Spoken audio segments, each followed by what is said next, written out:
سب سے پہلے تو میں انیس تبسم صاحب کا اور اورنگزیب سراف صاحب کا اور میڈم ریحانہ کا بہت زیادہ مشکور ہوں ان کی کہ انہوں نے ایک اتنے اچھے اقدام کا جو ہے آغاز کیا ہے، کیونکہ انیس صاحب تو پہلے ہی بہت زیادہ اس چیز کے لیے کام کر رہے ہیں کہ انہوں نے ایک لنگر خانہ جو پہلے بنایا وہ بہت اچھے طریقے سے چل رہا ہے، اور جیسے کہ پاک کلام میں کہا گیا ہے کہ ایک بھوکے کو کھانا کھلانا ایک بہت بڑا ثواب ہے،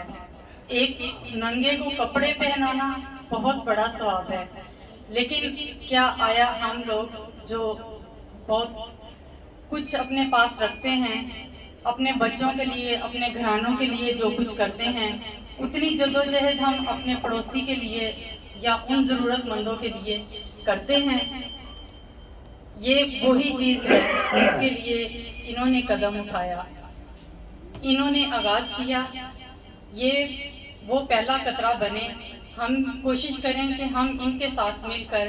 اس قدم میں ان کے ساتھ چلیں اور اپنی بھرپور تعاون کا جو ہے وہ ان کو یقین دلائیں۔ میں یقین دلاتی ہوں اپنے تعاون کا کہ جہاں ان کو میری ضرورت پڑے گی میں ان کے ساتھ ہوں، خواتین کے ساتھ ہوں، کیونکہ یہاں پہ نہ صرف کہ مرد لیکن خواتین کو بھی بہت ضرورت ہے گھروں سے باہر نکلنے کی، کچھ سیکھنے کی، کچھ کرنے کی۔ ان کو بھی آگے بڑھنے کی ہمت طاقت دیجیے تاکہ وہ اپنے بچوں کے لیے، اپنے گھرانوں کے لیے اور زیادہ ایک مفید ماں، بہن، بیٹی بن سکیں، کیونکہ یہاں پہ بچوں کو رہتے ہوئے مذہبی تعلیم کے ساتھ ساتھ یہاں کی تعلیم بھی بہت ضروری ہے، کیونکہ اگر یہاں پہ تعلیم سیکھیں گے، یہاں کی زبان سیکھیں گے، تبھی یہاں پہ رہتے ہوئے ہم آگے بڑھ سکتے ہیں۔ اور میں دوبارہ سے بہت زیادہ مبارک کہتی ہوں میڈم ریحانہ کو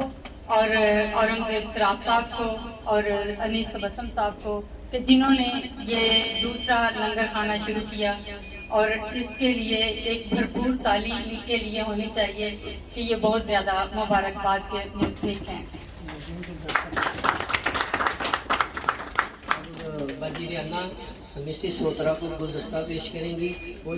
جتنا کام انہوں نے سوشل ویلفیئر کا ادھر کیا ہے اور خواتین کے لیے اسپیشل یہ سلام کی حقدار ہے، میں انہیں سلام پیش کرتا ہوں۔